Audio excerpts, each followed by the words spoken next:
Hey y'all. So we are going to be taking a look at Litha into Lammas season, July and August ahead. So with Litha, right, we're coming out of summer solstice on June 21st, and we are sitting within the watery well of our own emotional cores during this time. This is very much about self-reflection. Right? If you think about it, in the northern hemisphere, we are in a time of Litha, which is very watery and really sitting with our emotions. But then at our counterpoint in the wheel of the year, those in the southern hemisphere are at the time of Yule, aka Christmas time, which is also a time of reflection, just through a different lens. So no matter where you are in the world, whether it's northern hemisphere, southern hemisphere, Litha is very much about really sitting with how you feel from a place of reflection and non-resistance, being willing to sit with whatever arises from a place of stillness. It's really about the emotions, the emotional core, without necessarily taking any steps or trying to figure out how to fix anything or alter anything or how to shift one emotion from, one thing to another. It's really just about acceptance of the emotions as they currently are and really sitting with those. Sometimes doing so can lead to questions, right? Not necessarily questions that lead to answers either. Sometimes it's just sitting with our emotions and having questions, which then spawn other questions, which then spawn other questions. But it's a really beautiful opportunity to really live in those questions and consider the aspects within us that are emotionally charged from a place of curiosity and non-judgment. So that's July. Then we move into Lammas in August, which is a time of getting ready to reap that harvest, honey, for Mabon that comes in September, right? It's August. We're at the height of the summer season here in the Northern Hemisphere. It's very warm. We're kind of, winding down the end of summer. In a way, it becomes more intense heat-wise, but we're kind of, taking a look out to autumn going, okay, well, the harvest is coming, so let's just slow our roll a bit and just really be grateful for what we have, where we've been, our experiences up until this point, until we go into the autumnal equinox in the following month, which begins our wind down towards the end of the year, right? And remember, this is around the time where we're getting ready and gearing up for the days to begin to shorten in length in a really noticeable way. So it's interesting around that time of equinox and going into the autumn time that in August, it's sort of like one last abundant hurrah, where we're going, yes, like this is wonderful. This is where there's plenty of fruit, there's plenty of veg, there's plenty of food. Everything is in abundance. We even have an abundance of time. This is usually when we have time from work off. School is usually not in session. It's a time where we can really sit down and really appreciate taking things a little bit more slowly, and also, sharing that joy, sharing the sun, being at, its height in the sky and giving us warmth from a place of excitement and joy.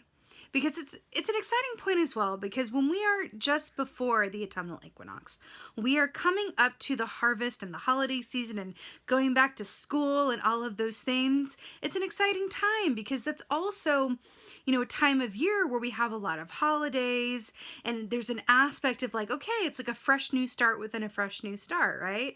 We're ending the summer, we're going back to work or back to school, and then we're going in through a time which leads to Samhain, and if you're in America, Thanksgiving, and Yule/Christmas, and New Year's resolutions, and the New Year, and all of these things. So it's kind of like let's just relax and really enjoy being where we are as much as we possibly can before the rest of the year unfolds and we're back into the groove of a lot going on. So July and August, this is really such a beautiful, very special time period where we are not just asked, but encouraged to really move a little bit more slowly and be exactly where we are from a place of pleasure, right? in the Southern Hemisphere, with that Yule energy, we're asked to move more slowly, but from a place of introspection, right? But this is really about pleasure, really enjoying being outside, feeling the heat, enjoying the downtime, and enjoying the time before things really rev up and it feels like a bit of a speeding train into the end of the year, and then we're into a whole new year. So it's kind of like, okay, I'm really going to enjoy this time because I know what's coming. There's a lot to be excited for, a lot of holidays coming up, but the food is plentiful right now. The harvest is going to be coming in, and I really can take this time to just enjoy, sit with my emotions as they are from a place of curiosity and non-judgment, and just soak in the sun and the energy and the stillness. It's kind of those, lazy, languid days of summer energy around July and August. So it's such a treat. It's such a beautiful time period to be within. And with that being said, I'm wishing you all such a beautiful Litha and Lammas. I really love doing this series, relatively new series, where we're looking at 2 months ahead within the context of the wheel of the year, because if we can be aware of what nature is doing, the cycles of nature within a wheel of the year context, then that empowers us to really work with that given energy and get more out of it. As a result, just like they did, pre-industrial revolution, when we align ourselves to nature's cycles, we have a more fully embodied and enriched and empowered experience. And I'm really excited to keep sharing that with you guys. So with that being said, let's go ahead and take a look at this Litha and Lammas. Hey fellow Aquas, let's go ahead and see what your animal energy is for this July and August Litha into Lammas season. I will say, in the meditation, I saw, it was very King Arthur, as in, Knights of the Round Table, but it felt very King of Swords energy. I saw this gold ring with this, it was like a signet ring, and it was placed on this king's finger and sat, and I saw an image of the King of Swords archetype, as it were, sitting on a throne, a position of power and authority. And then I saw images of King Arthur, and it feels, well, briefly, let me just let me drop some tea on you real quick. No, don't drop the tea on me. Just, serve it and I'll serve you some tea. So did you know that each king in the tarot is an aspect of the emperor? So the King of Swords is the aspect of the emperor that deals with the mind and communication and decision making. So we're talking about the aspect of the emperor, right, that is the King of Swords. And of course, we are air signs. So it is this aspect, this masculine aspect of ourselves that has to deal with, masculine energy aspects of authority and power and decision making, which is also about action, right? It's not gender. It's about the energy being one of action. So really, really interesting there. Let's go ahead and see what the animal energy is. It's interesting though, because this season is very watery season. Oh, brilliant. I am so here for it in every single way. It's so good. It's so good. So this season, just real quick, the season is very watery, right? The overall energy for this season is that of the Ace of Cups, right? So it's going to be a time of deep feeling and very emotional experiences and a lot of energy going on. And so it's interesting with how it's coming across to me. It feels like a cool drink of water on a hot day. That sword, if you think about the image of a sword and it's in was in an old throne room, it felt like that cold stone, like that feeling of refreshment. Like in a time of a lot of heat and water, yes, please get me a cold drink and a nice sword for me to put my hand on, because it's going to be cold steel. It's going to cool me right down. And that's what it feels like. It feels like a cool drink of water on a hot day.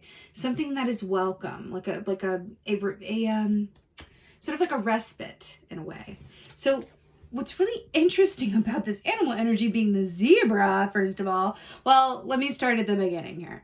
Number one, this is the key of the mediator. This comes up for anyone in the counseling profession, therapists, anyone who gives advice for a living, or who's just a natural, advice giver within their friend group or work group. This is someone who's a natural counselor, who people are just, and this also heavily represents empaths as well, because people are naturally drawn to empaths and counselors and healers because look at these ears, they're great listeners.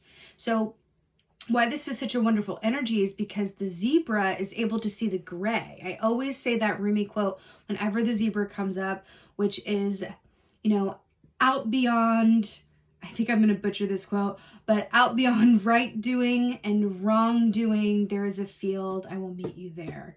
It's talking about the gray and the middle perspective and the richness of that. And considering where we are as a collective and what's going on in the world, I feel like this does feel like a cool drink of water in a very hot environment, right?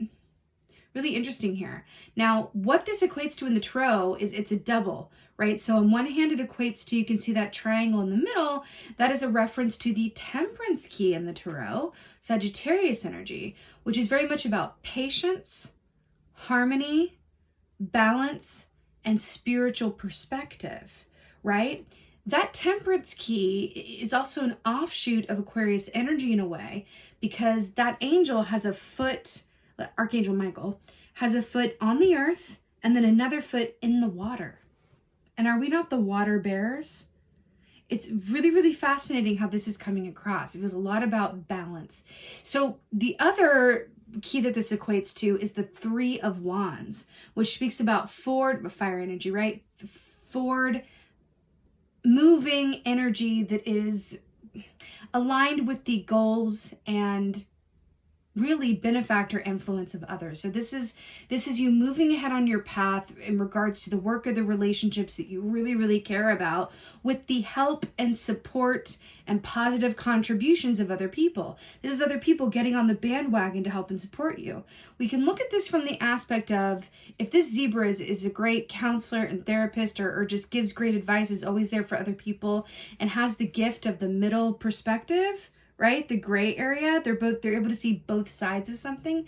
Then you can imagine that Three of Wands energy, people coming forward to help this zebra when they need something, because they are so readily there for other people. It's interesting because Aquarians are also the humanitarians of the zodiac. So there's something about the good that you do coming back to you. Also, with that energy that I saw of the King of Swords, right? The King of Swords, that aspect of the Emperor, the King of Swords is very fair. The King of Swords is very similar to that zebra energy of being able to see both sides of something and making a fair and just decision, right? It's very Ned Stark from Game of Thrones. I always think about Ned Stark whenever the King of Swords comes up. So it's really fascinating that energy's coming forward here. It feels wonderfully balanced. Oh my gosh, I'm so here for it. Yes. So here we have the Muse, number 15. This is so stunning and gorgeous. So the Muse really speaks of our tapping in to our own divine creative potential and really feeling inspired. Inspired as to our own paths, inspired about our own potential, inspired around ideas. This is such a beautiful energy for Aquarians to receive, because look at all this air and these flowers flowing. This really speaks of the breath of life being viewed into the Aquarian collective energy and resulting in some really exciting developments and turns of fate. Right? Think about the Muse historically. Muses are called upon when somebody, usually in a position to make a change or have an influence, right? So it's usually like an artist or someone in a position of power, right? Calling in that muse in order to get inspired around what they already know, right? The Muse doesn't give them talent. It just helps them get out of their own way. So I feel like there's an element where there's a breath of life, being given to your own innate potential and something that you are here to create and put into the world. This is another aspect of the Muse comes to help those who are here to make their piece of the world better than how they found it through what they particularly are good at. So this could be, you as a doctor getting inspiration around, the best treatment plan forward or how to do something differently. Or this could be you as a writer. Let's take it literally. You as a writer or a painter or a performer or a content creator or as a teacher thinking about, how to really get through to the kids in the classroom. This is about that inspiration that helps you to get out of your own way and propels you to new heights. Stunning. I love this. Oh, gosh.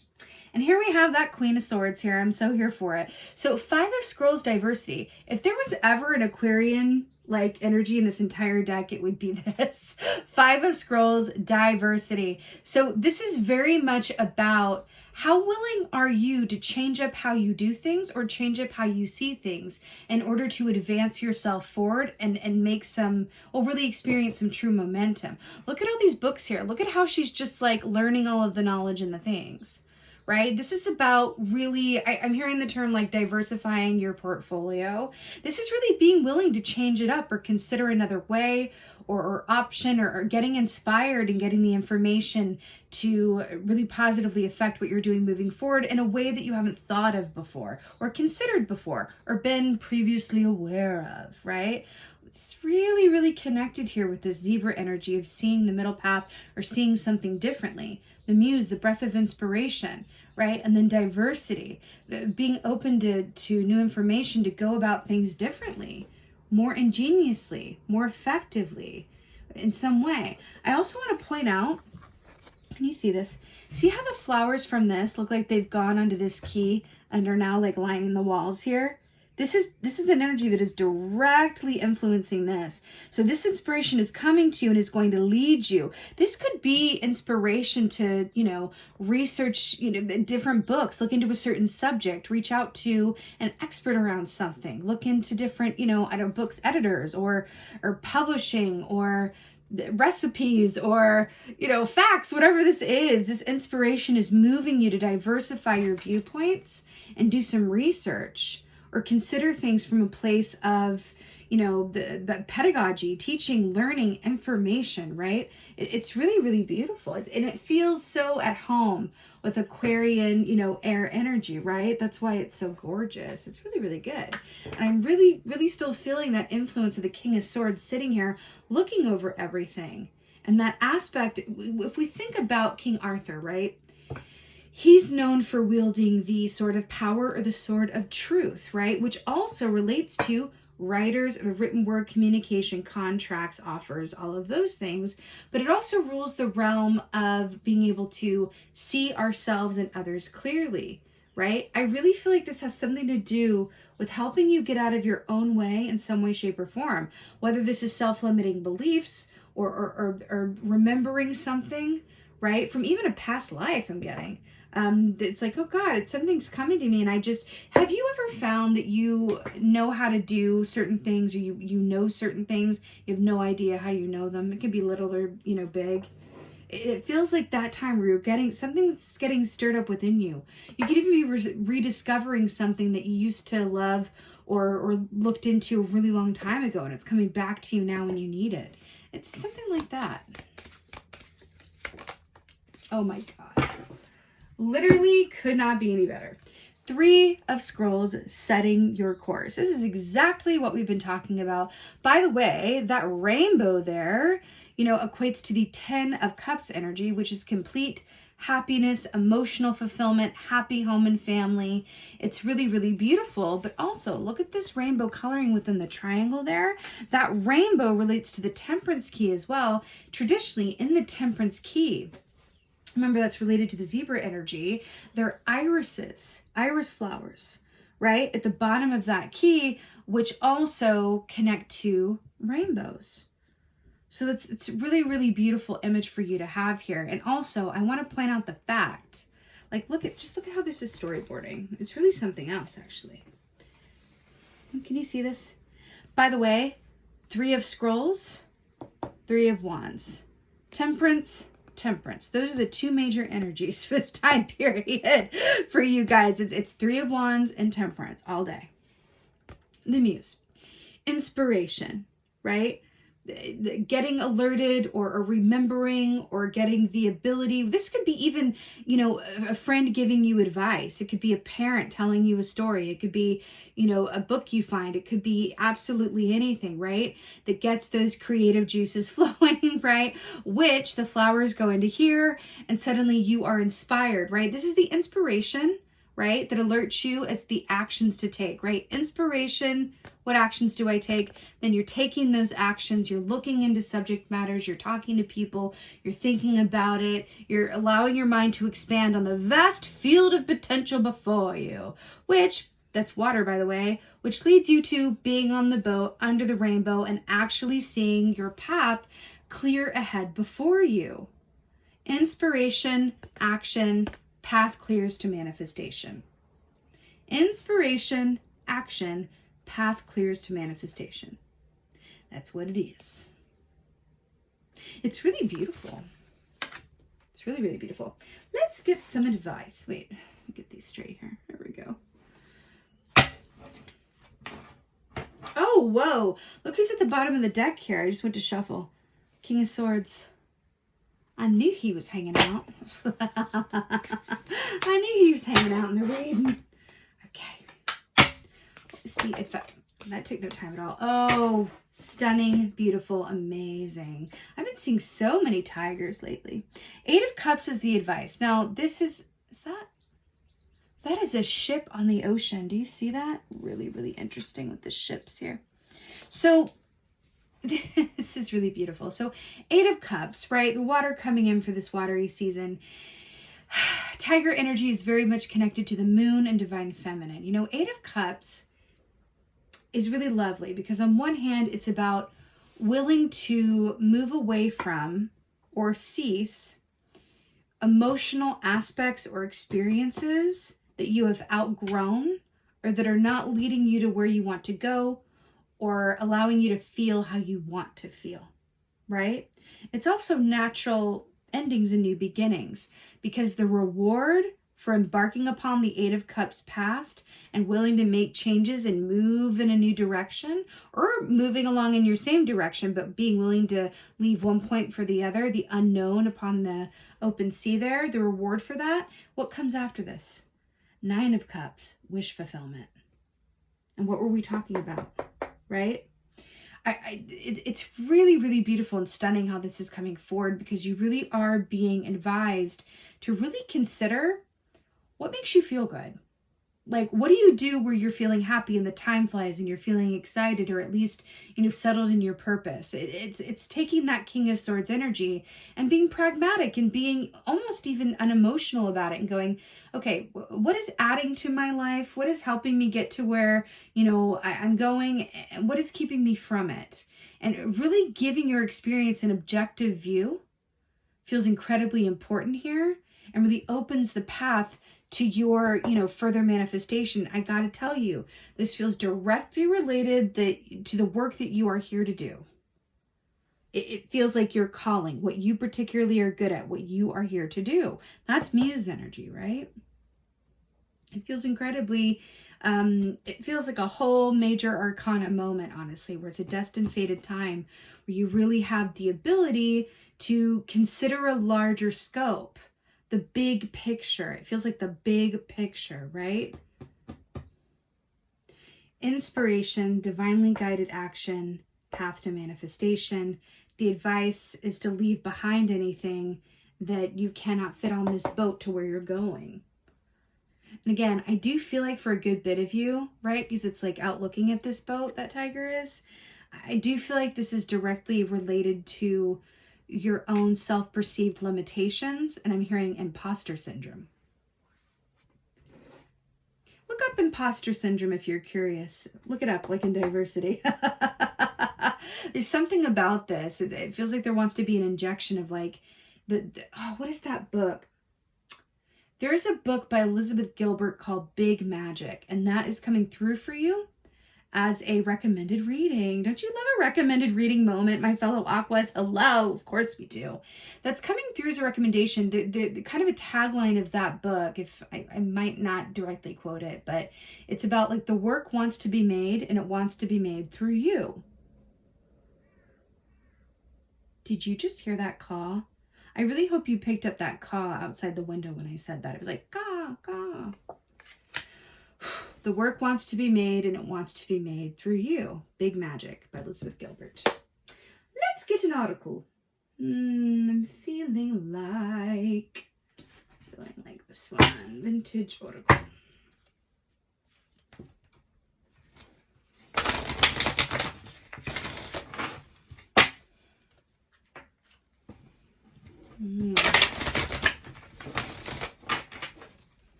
Okay. An oracle from Aquarius. Oh, hello. Enchantment. Is that not another boat on the waters? Look at this. Can you believe? Enchantment. You know, this really it's so, I have shivers, and there's like a lighthouse, and the boat imagery is like, I'm so here for it. You know, enchantment. This is really all about you being involved with people, places, things, and experiences that feel like magic to you. We just got Big Magic by Elizabeth Gilbert as the recommended reading for the summer, darling. Your recommended summer reading is Big Magic by Elizabeth. It's like, don't tempt me with a good book recommendation. And then we have enchantment. What aspects of your life are truly enchanting to you? What path ahead is so exciting to you that you can't even sleep at night because you're just thinking of ideas. You're thinking about what it could be. You're researching this. You're making vision boards around this. You're making Pinterest boards around this. You're on YouTube looking up videos around this subject or this potential or this idea or whatever this is. I have shivers all over. It's really beautiful. What enchants you? And follow that lead. The time is now. You have this ability, right? During this summer season, this Litha into Lammas. Now remember, as we move through Lammas and go into Mabon, that's the harvest time in September 21st, which is Mabon, right? That's the time to really get that harvest and really reap it, right? So what better time in terms of the wheel of the year, knowing what the current energies are at play helps you make the most of that time period from an energetic viewpoint. If you align yourself with the cycles of nature, then you can get the most out of the experience. That's what it is.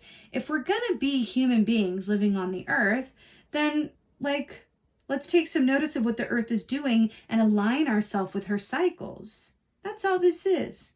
So it's perfect, really. Perfect timing of this, right? This is really stunning, Aquarius, and I'm so here for this. I'm sending you so many blessings. I also want to point out real quick, the Muse and enchantment, the Muse, sirens, that this whole big magic thing is such a big, big theme, right? There's something about this. Okay. Really beautiful. I so hope that this helped and resonates. If so, please let me know in the comments below because I love, love, love reading your comments. And please like, share, and subscribe. I would so appreciate that. And with that being said, just thank you. Thank you so, so much, my beautiful fellow Aquas.